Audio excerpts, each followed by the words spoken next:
On this episode of Where We Are, we take your questions and give you answers. It's a reciprocal thing on this week's episode of Where We Are.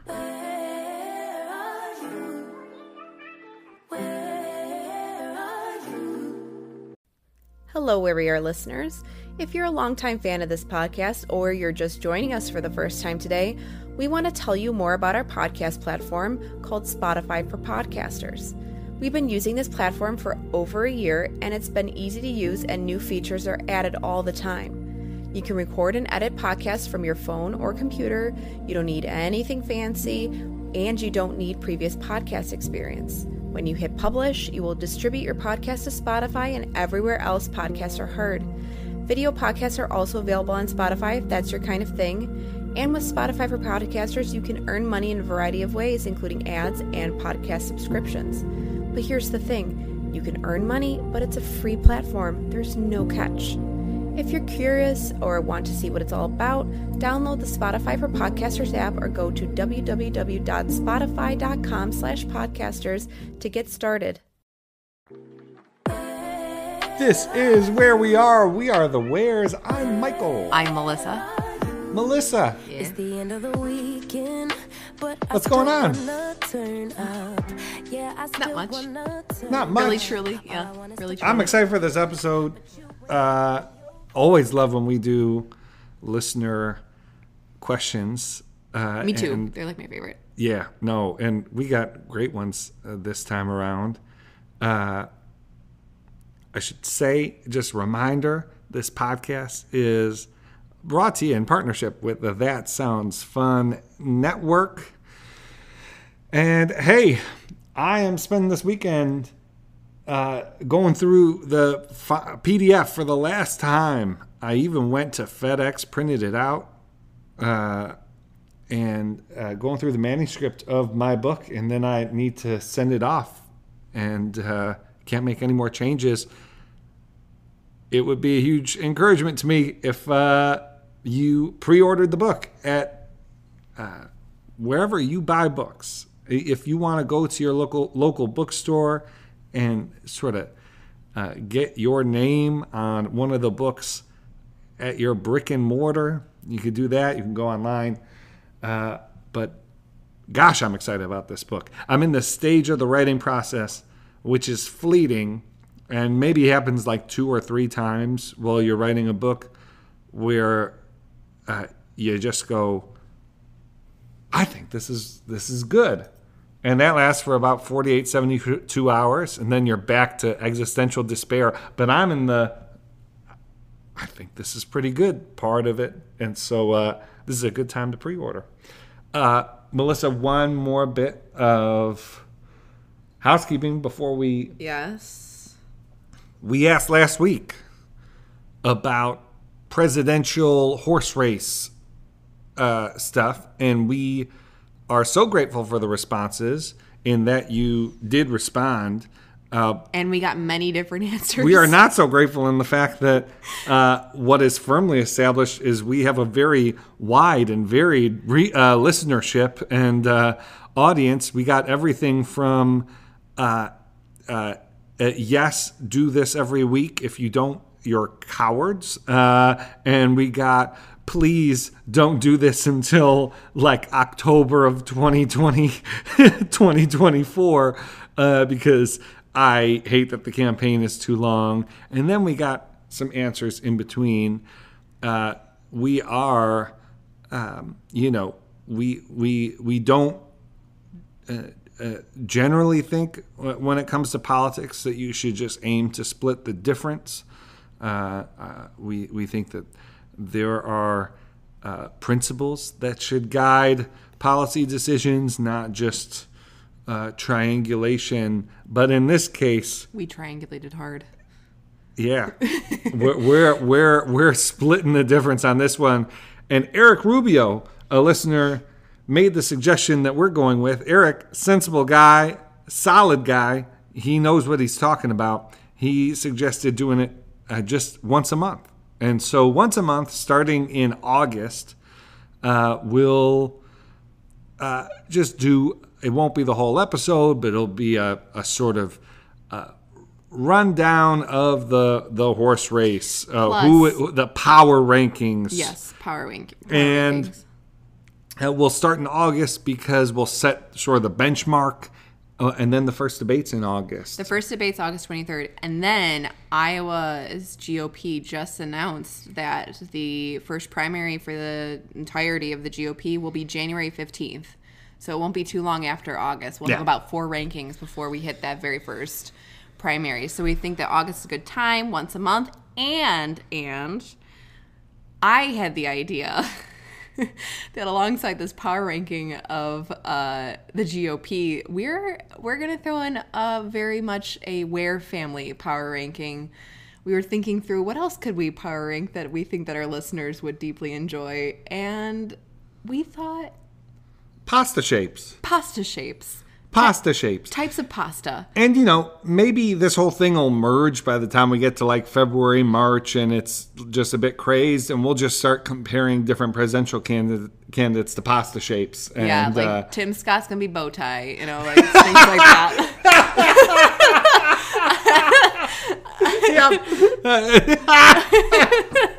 Sorry, that just popped into my head.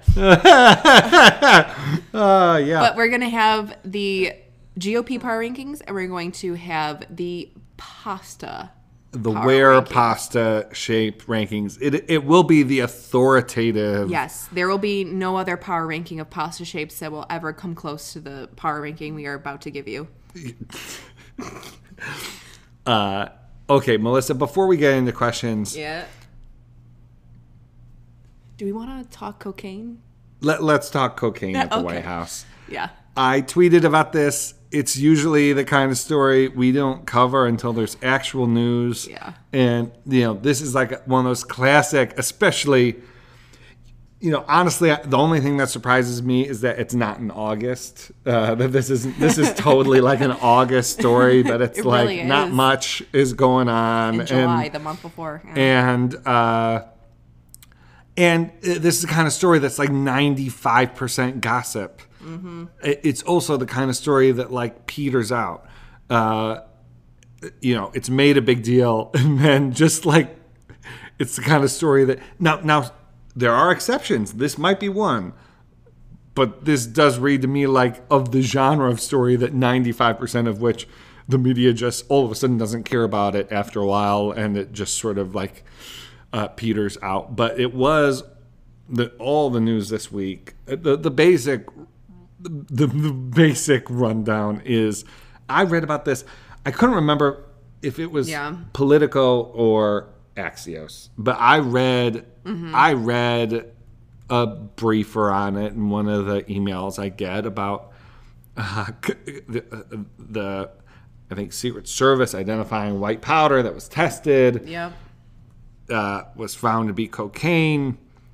And the theory that was advanced in this email, which, you know, is like, it's well, the theory that was advanced is that it was likely through West Wing tour. Yes. That you know, White House staff are able to host family and outside guests for tours, and the theory was an outside guest brought cocaine in, and it was at the White House. It was left at the White House. What was odd, Melissa, is this played out all week. Of course, there were like right wing, you know, this is Joe Biden's secret stash kind of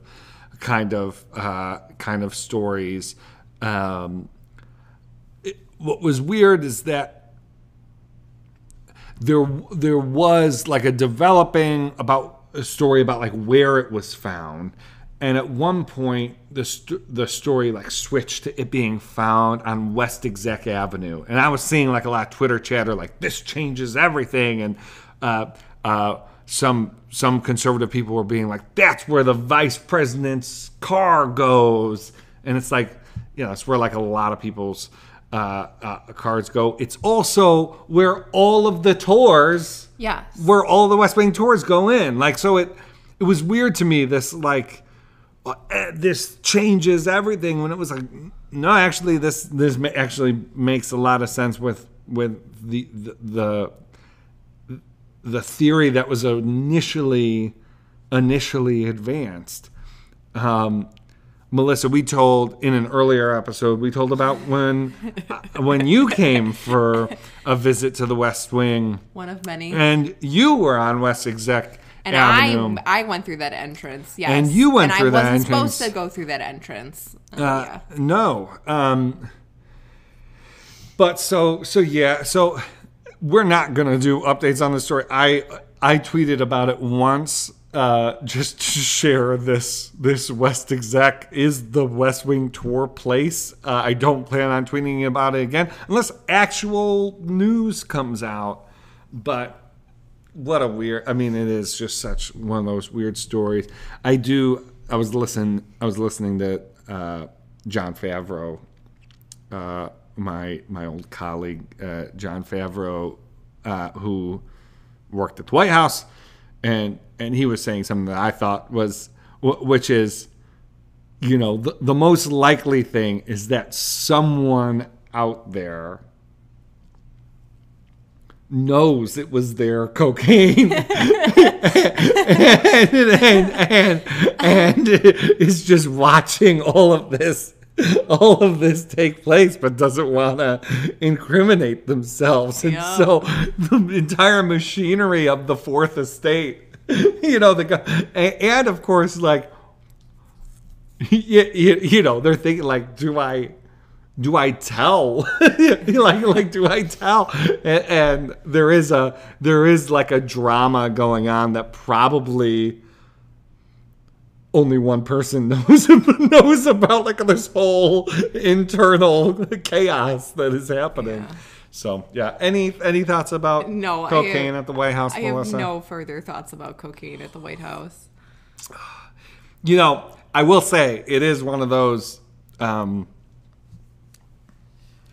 See, this is where I'm is where I'm conflicted. Okay. Which is this story happening because the Biden White House is boring and we've made America boring, we've made politics boring again?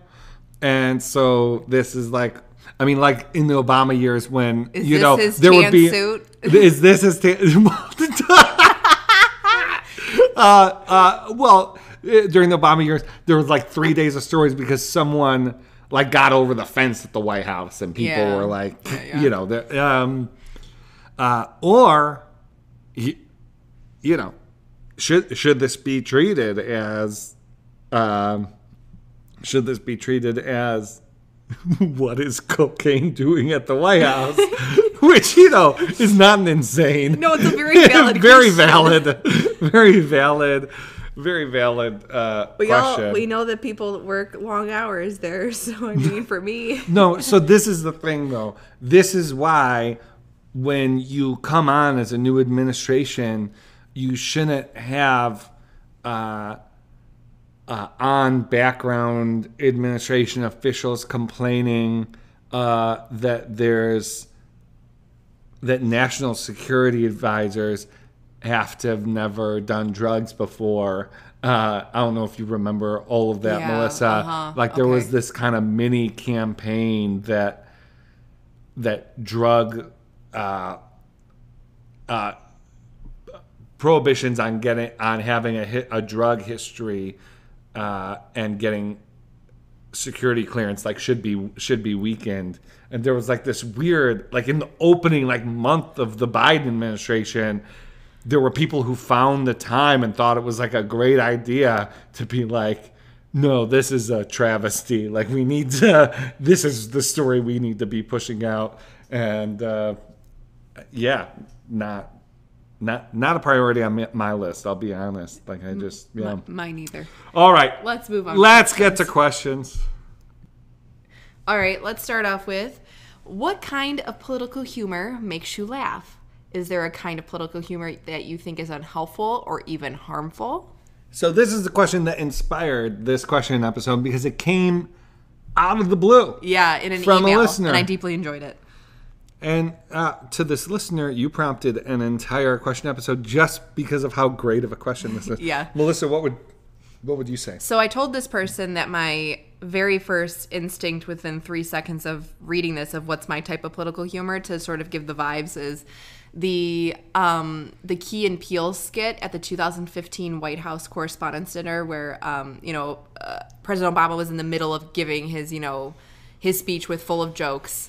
And it's Luther the anger translator translating all of like the very pragmatic or politically correct or whatever type of statements that Obama's making, and then it's just Luther the anger translator just like throwing stuff out there. I think that that's hilarious. I think that's funny. It's one of my favorite skits that I can think of in political humor. Now when I think of humor that I think is unhelpful or harmful, I have a very, very stark, staunch, strong, whatever you want to call it, red line around political humor that goes towards any politician's child or children. I think that that's deeply harmful, unhelpful. I think it's completely off bounds.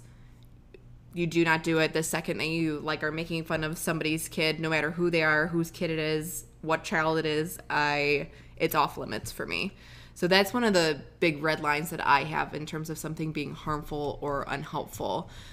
Michael, I know that you and I talk all the time about where the lines are when it comes to political humor and sort of stuff being reverent, actually funny versus things that start to become counterproductive or things that lead people down certain avenues where they kind of blur the lines between pop culture, politics, humor, the whole thing.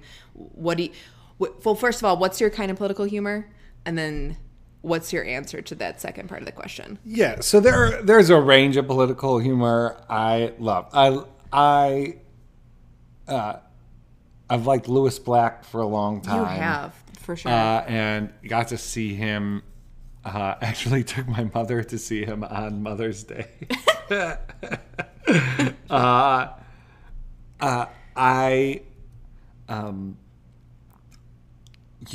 I think John Mulaney's Horse in a Hospital bit is a funny. Really, I think that is very high level, quality political humor. It makes you think. Mm-hmm. It has different sort of turns in it that sort of, I like political humor that can make people feel like all their biases are being affirmed, but then turn it on them. Yes. And so they think that, we're all laughing at those people, and then all of a sudden, sort of, there's a turn that turns it on them. And I like that myself. If I'm sort of made to feel that way, I think that's one of the gifts that comedians can give. We've referenced this article quite a bit, but it's John Askanis, who's a professor at Catholic University, a friend, wrote an article for the New Atlantis about how Jon Stewart made Tucker Carlson. That I think is really good. I think we might have named it one of the best articles of 2022. Yeah. I do think this sort of pseudo-informational comedy about politics. So I think if it's a stand-up, you have almost free reign. And I think people need to have the common sense to understand that they're going to see a stand-up act, and that's what it is. I think where I get concerned is when you have non-comedians or comedians presenting themselves as something more than that, as sort of authorities or as objective, experts or people making objective analysis. and then sort of using comedy, sort of turning politics into entertainment. So I, and you know, I think John points out not that, you know, Jon Stewart was never funny or that there aren't good bits that he did. I think John's argument is that over time, what it cultivated, the kind of approach it cultivated in a certain set of people to the actual practice of politics, I think John makes a really good argument that it was a net negative. Yeah, it's a great article. And you and I have often, throughout the years, I mean, early on in our early political careers, we would have a lot of much younger people come up to us, especially you were already working in the White House, and just say, you know, like, I'm into this because of, you know, this. Yeah, and I'd be like, no, if you're into politics because of Jon Stewart, you're not into politics. Like, you're like, that is not the on-ramp you want to take. Yeah, the amount of people who would come to us with that particular kind of like viewpoint of why they'd want to go get a degree was a lot. So it's like, it's a very, like, he's very, that type of comedy is like very influential. And so I think that particular article kind of hit the nail on the head. I wanted to say, because you're completely right that stand-up, I think, is much better when it comes to political jokes. I think another good one is Mike Birbiglia. We really like him. Yeah, we do. And the stuff that he does when he does go political. Which is not often. It's not often, but he'll throw it in there. And we think he's kind of like a John Mulaney in that, like, the way that he crafts his jokes is very smart, we think. So next question. This was the question. UFOs ?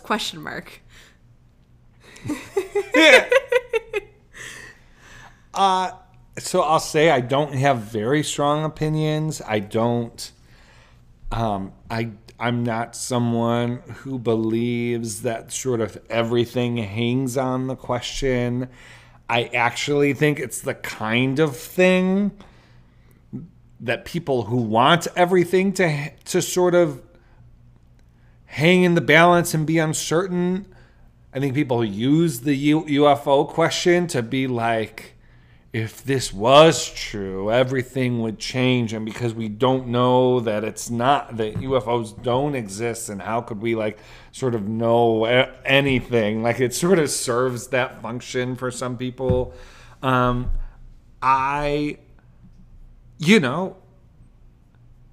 Would be interested to find out, but I don't, it's not something I think about.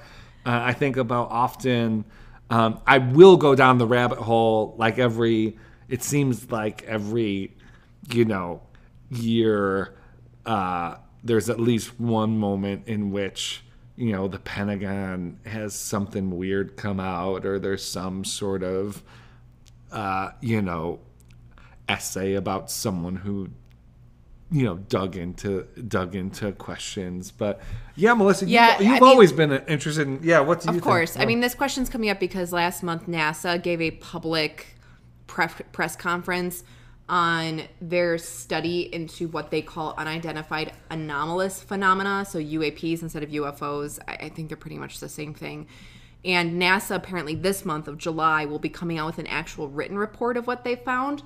But they, this public meeting that was held last month in June, you're saying that they get about 50 to 100 reports every month, but they find that in their actual database, the totality of their database of all these reports of these UAPs, 2 to 5% are really possibly anomalous or actually unidentified. So, but 2 to 5%, when you think about the entire database, is still pretty high. And so that's why I think that a lot of people were, again, like you're saying, it seems like every year, every couple of years, there's some report comes out where you kind of go, okay, so is this it? Are we revealing that we do have evidence of this?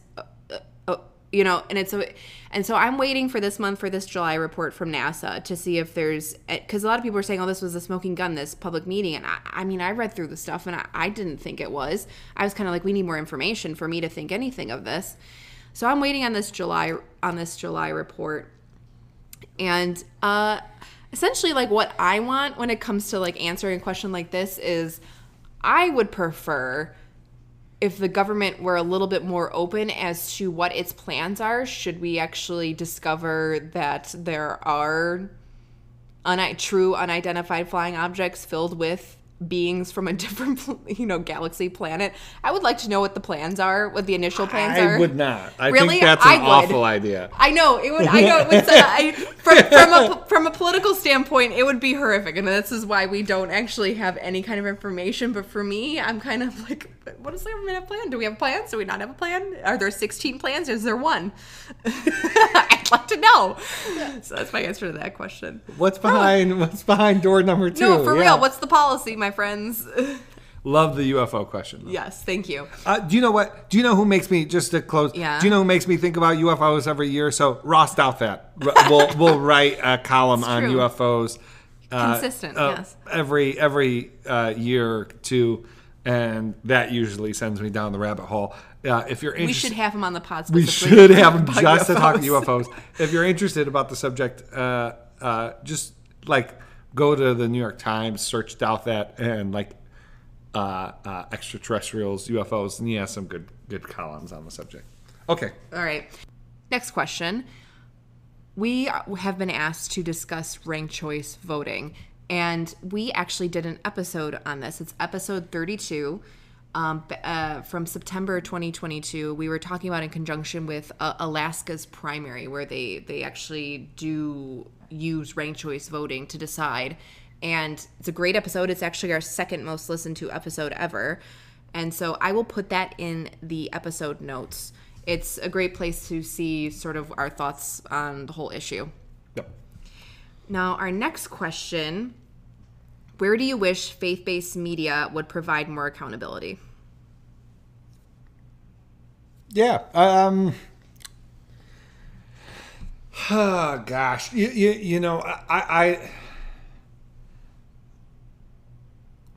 it's an interesting question. I kind of am interested in the thoughts of the person who asked it. You know, you want more accountability where more accountability is like needed. You know, like, so I'm very grateful for the reporting that's going on right now around sexual abuse and various religious environments. I think that we've seen some really good investigative journalism, around,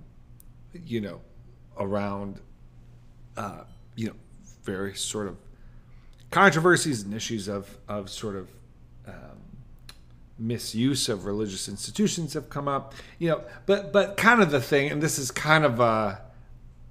only somewhat responsive to the question, or at least what I think the questioner is getting to. But for me, the best religious journalism, or the best journalism on religion, is explanatory.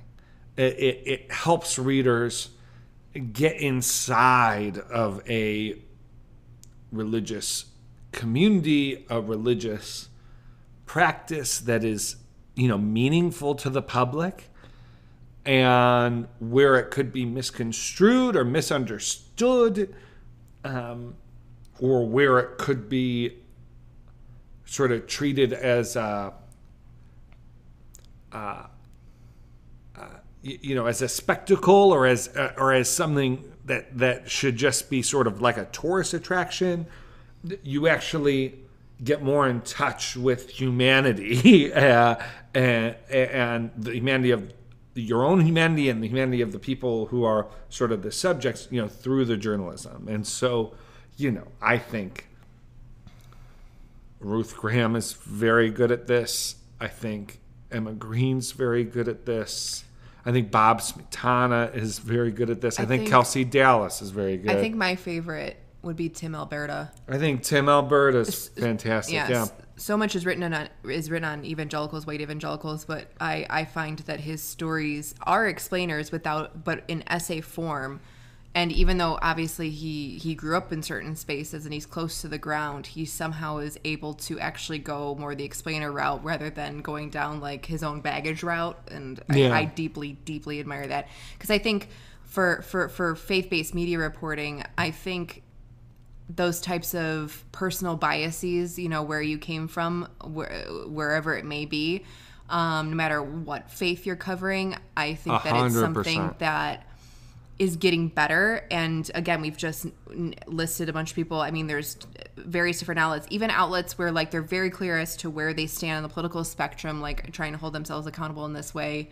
But I still see it with some coverage, some reporting, and you really see it on a few different issues. And the other one where the other two sort of issue areas where I feel like, one, I don't see really quite an issue with it per se, but it's something that I think even faith-based media reporting has to look out for, is misinformation and disinformation. I don't think that reporting on religion is free from those things. Oh, okay, yeah. And then the second thing would be the coverage of Christian nationalism. If you've listened to us to talk about Christian nationalism, we think it's probably one of the most popular areas for religion or faith-based media to be covering right now, as it should be. It's a very fascinating, interesting issue, one with a lot of consequences attached to it. But we think that there could be an improvement. I say we, I mean, I think that there can be an improvement on coverage of like that particular subject. Okay, so next question. Do we have thoughts on the Forward Party? Yes. Disclosure, I know some of the folks involved. I think this is a time where we're seeing disruption across many sectors, including politics. And so folks who have listened to me talk about this before, there's very strong obstacles in the way of a third party. But I think if it was going to happen at any point over the last 20 years, I'd say the obviously Perot. Mm-hmm. Now that was sort of an individual who had a huge, he had huge finances available, mm-hmm. But probably this is the time since Perot in which real disruption and institution building can take place in the area of political parties and political institutions. And so, I am supportive of projects like it. I think the Forward Party has a better sense of what it is now than it did a year ago, and will have a better sense of what it is a year from now. Than they're trying to build this as they go, and not sort of unnecessarily cut out potential partners, and they're trying to build on-ramps, not sort of barriers to entry. And so I think they're very smart.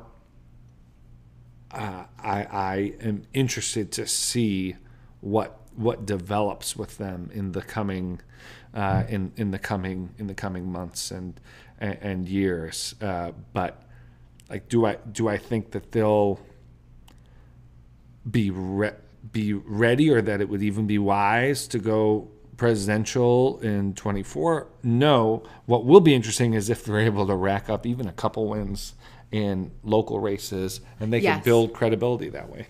Yeah, completely agree on the credibility building, starting off small. Next question: which sensible Colorado or Utah leader is most likely to go national? Love this question. Yeah, and I've talked about him before on the podcast. Spencer Cox, the governor of Utah. Yes. If we're really focusing on the word sensible in that question. So If there was a third party, you could absolutely see him on a third party ticket. Yeah. Very difficult to see. Honestly, you kind of think he would be more likely to be the sort of cross-partisan pick of a Democratic nominee for president than a Republican seeing upside with him. I can see that. Mm-hmm. But I do think he has sort of talent to go national. It's just our politics is so messed up now that people like him don't have much of a chance. I mean, it is kind of funny that this question is asked without reference to the fact that Michael Bennet did run for president in 2020. Yeah. And so did John Hickenlooper, actually. Yeah, now Hickenlooper. Those are the two senators of Colorado. Neither of their campaigns did too well. Hickenlooper dropped out before votes took place. Bennet dropped out after New Hampshire. I like Bennet quite a bit. But, you know, don't think he's going to be the Democratic nominee. I actually think, Melissa, given the state of the political parties, what's going on politically, the Colorado-Utah politician that I could see most likely, like with a national future, it is Jared Polis, the governor of Colorado. And he's often Democrat, often in discussion. I prefer Bennett, but Polis is someone who had a growing profile as a congressman and was even sort of talked about as a potential like VP, whatever, as congressman. As governor, he's had nothing that to me would suggest that he doesn't have an eye on a national run in 2028 or at some point in the future. Yeah. So what are our thoughts on the Florida Democratic Party in general? It's a complete total mess mess right now. Yeah. It's a complete mess right now. Very weak. I don't, there are people like Steve Schall and others. I spent a lot of time, in Florida when I was working directly on presidential campaigns. I know the state. I mean, it's a big state, but I know the state, pretty well. There are people who could speak to the health of the party infrastructure better than I could. My sort of sense, though, is that it's not so much like, if we had if Democrats had a stronger party chair in this county, if they had stronger, better organizers in the I-4, like they'd be in a better shape. No, I just think Florida is a casualty to Democrats of how the parties have shifted, which is to say Democrats have been losing support among Hispanic voters over the last decade. Yes.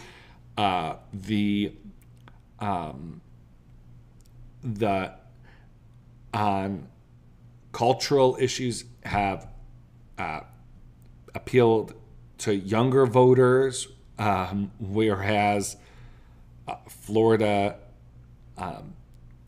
there's a significant population towards the other end of the age spectrum, and so I just think Florida is a state that, based on decisions the Democratic Party has made, they chose to. Their political strategy has put in play some states, Georgia, North Carolina, and it's taken out others for the time being, including Florida. I mean, now we've had several big races: Val Demings, Gilliam, right? That Democrats have poured a ton of money into, and it's not it's not been as close as they thought it would be. So yeah, I think the party is in rough shape. I wouldn't speak to the actual infrastructure of the Democratic Party. I just think the environment has meant that the National Party brand is a drag in Florida, and that's harmed Democrats' chances in the state. All right, moving from that question to what is giving us hope these days in politics that we might move towards less polarization?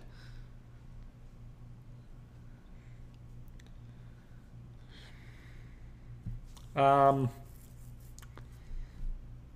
mean, gosh, I think I'm seeing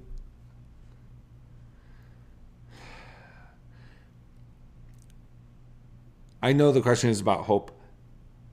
I'm not too hopeful over the next 18 months with the presidential campaign. I do think we're starting to see some tectonic plates shifting around education, income, that different members of both parties are making appeals that could lead to fractures within the political parties, so that we have some diversity on these questions within the parties, which is essential if you're going to have decreased party polarization, which is that you have the ability for cross-party alliances. Like if the divides between the parties are so clean, and if the parties themselves are so unified, that tends to lead to these harsh divides of polarization. I'm starting to see that break down again, particularly when it comes to economic issues, and when it comes to the way that relates to polarization. That's a cause for hope that we'll see a decline in polarization. Yeah, because I think most people would choose to focus more on culture war, social issues, like when are those going away, when are those calming down. And I think you're completely right that in the end, a lot of our culture war issues, what sort of hides behind them are economic concerns, and that's just not usually something that's addressed when it comes to the stuff that gets people riled up the most, that, gets people to write the vilest things online, like et cetera, to cut somebody off from their life. A lot of times there are a lot of economic concerns behind these issues, and that if there are some tectonic plates moving, that we might actually see some decrease in this negative hyperpolarization. Yeah. The next question, and the last of our substantive questions is what was your favorite aspect of working in the Obama administration? Spark your creativity with The Sims. Sometimes you might feel like you're not creative, and you have to go in search of your creative spark again. Maybe this is catching up with creative friends, experimenting with a new look, or trying out a new recipe. And thanks to The Sims, inspiration is just one game and one spark away. Ready to spark something? Download The Sims 4 and play for free. Join me, 48 Hours correspondent Erin Moriarty, on my podcast, My Life of Crime, as I take on true crime investigations like no other. This season, I'm looking into the labyrinth of crime and secrets within families. I'm cutting straight to the evidence and talking to the people directly involved, including investigators and the families of victims. Listen to My Life of Crime with Erin Moriarty wherever you get your podcasts.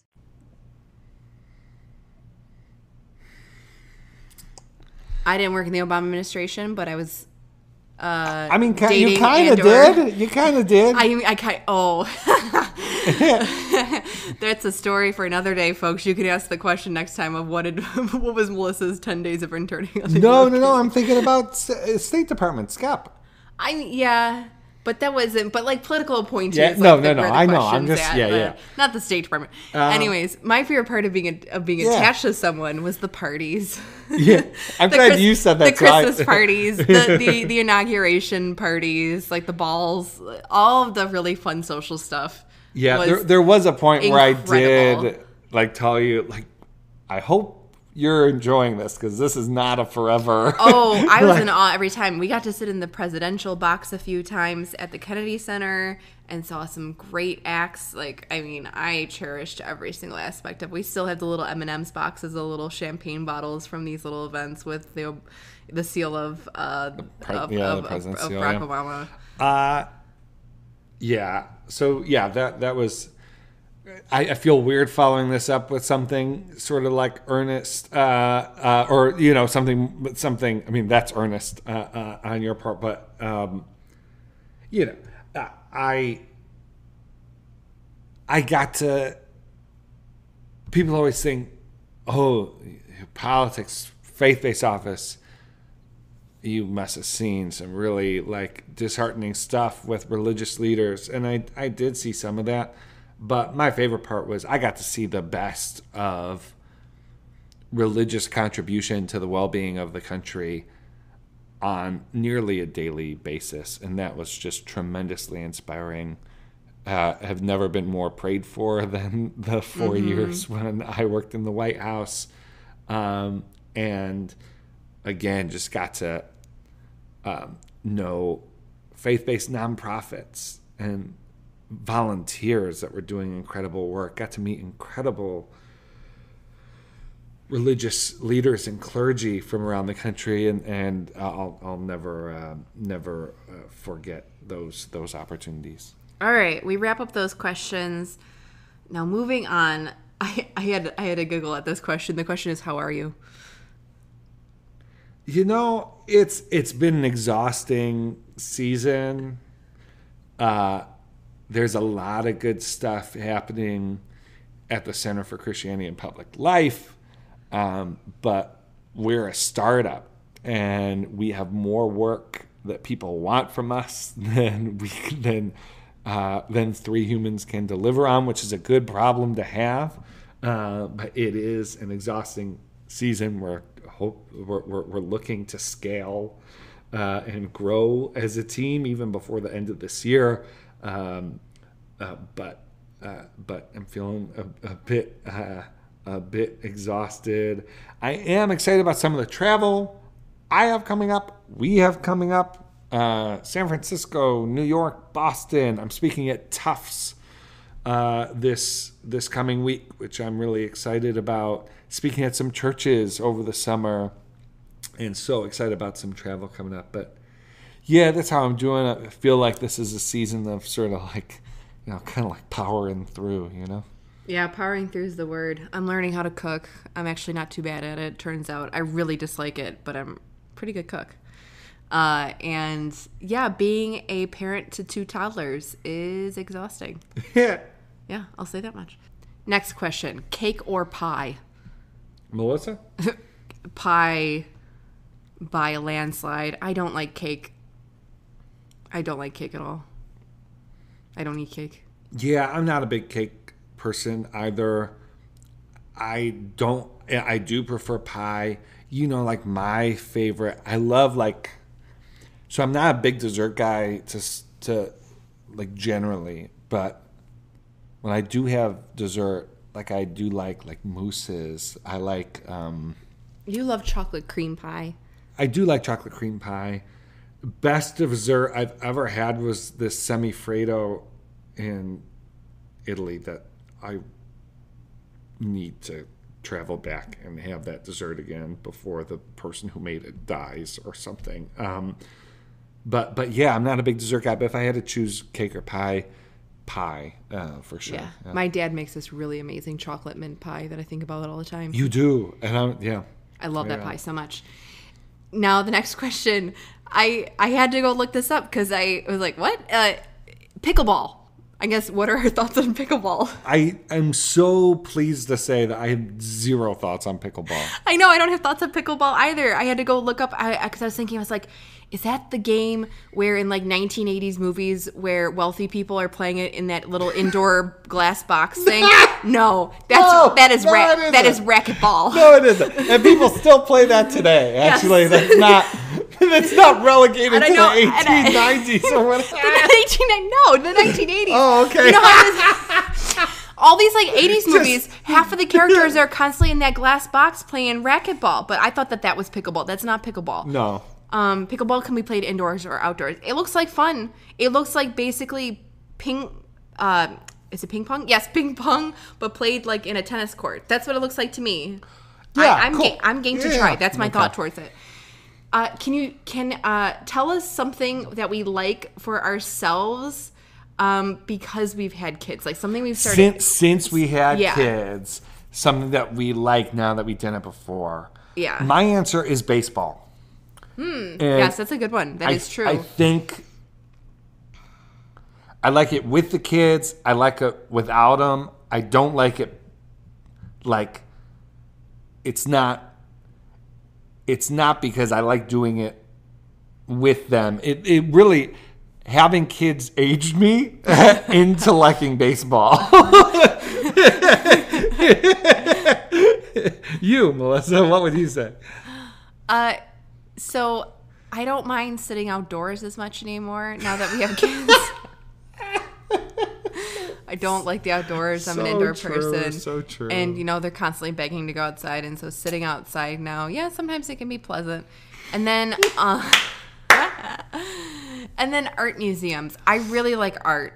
And I was fine, you and I, we'd go travel and we'd always go to art museums, especially before we had kids. And, they're fine with me. But art museums, and a lot of museums are even more fun now because our kids are constantly pointing out stuff or getting interested in things where I would have passed them by. And so they're sort of, and I guess that's probably why I like the outdoors too, because my kids will constantly be pointing to something, asking questions about something. Saoirse especially knows that when she asks me a question about anything that could be remotely scientific, I will either tell her the full answer or will go look it up myself. I actually kind of really enjoy that. That parenthood has sort of brought me into now. So, what are you exceptionally, laughably bad at?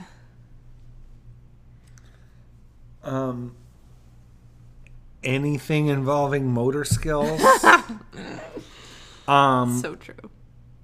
Yeah, like Saoirse is already exceeding my ability to color. So she is.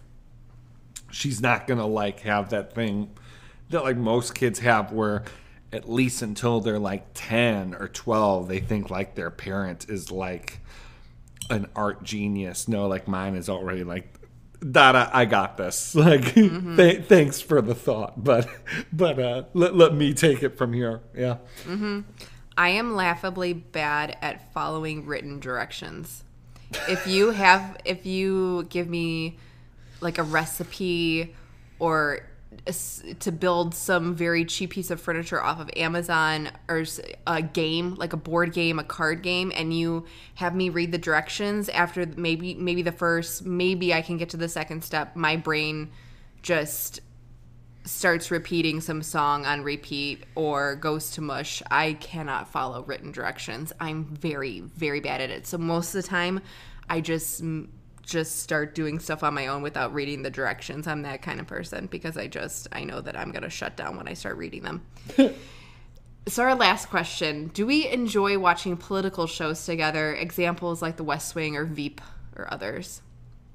I would have to say that you and I together, we don't watch too many political shows. We love them when they're well done. Yes. If they're not well done, we can't turn them off after the them. first few episodes. So the most recent example would be The Diplomat on Netflix, which was actually kind of a border. It took us 4 or 5 episodes to decide that they just made too many errors. They made too many plot shortcuts. Yeah. For it to be sustainable. There are other shows that we've done where it's been we're 20 minutes in and we're nope, Designated Survivor. 20 minutes into Designated Survivor, I was nope, not going to be able to do this. Yeah. And I have a confession to make. I've never actually seen more than like 3 episodes of The West Wing. Which is ridiculous. I didn't like what I saw. I didn't like it. Which is fine. Sorry. No, it's fine. I'm not like the biggest West Wing guy, but it is kind of a show that's worth But probably giving a chance. the show that we watched through all the way through and we've now watched through again that we both love deeply would be Homeland. 100%. Homeland would be our favorite political show that we have ever watched together and have watched again together. Yeah. And I think Madam Secretary was very Madam well Secretary done. We've was talked very about this on cute. previous episodes. Yes. It's very well done. I think they had very good consultants and writers on the show. I think we just didn't stick with it because it felt like you were watching a network TV show. Yeah. In a way that when you have sort of premium that's able to be a bit more sophisticated, it just didn't hold my attention. But I remember like watching the episodes and liking them, but like that the things that they feel they need to do for episodic network television so that people can like jump in at any time. So like every episode has to be like self-contained, whatever. Like it didn't feel like it would be a smart investment of my time to watch every episode for seasons, you know? Yeah. I did get to meet like a bunch of the cast at the White House Correspondents' Dinner one year. Oh, yeah. That was fun. Yeah, that was fun. Yeah. You were excited. Yeah. Wait, right. don't I have a boat? Don't I have a boat picture in the tux with the dude who plays The husband? the husband? Yes, the professor. Yeah. Yeah. You do have a picture with him. just remembered that. Yeah. Yeah, that's a great photo. If I do say so myself. It's not often I get dressed up in a tux. Yeah. No, it's not. And I'm so jealous when you went to that correspondence dinner. So I mean, I jealous. did have to sit with Newt and Callista Gingrich, so don't be. And then you sat next to that football player from New England Patriots as a Buffalo Bills fan. That was you were texting me back and forth with that one. Yeah. He. There was like we were like very friendly, and then I was like, I made a Bills comment just to make sure that I wasn't betraying Bills Mafia, and yeah, we didn't exchange numbers after that. It was Malcolm Butler. Yeah. Malcolm Butler, who fantastic football very, player, very but good yeah. player. That is it, folks. That's the end of our list of our audience questions.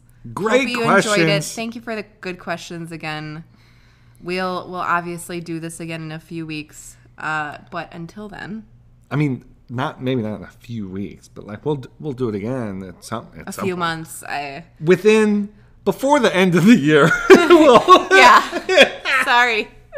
All right, you've been listening to Where We Are. Thanks for listening. Talk to you next week. Bye.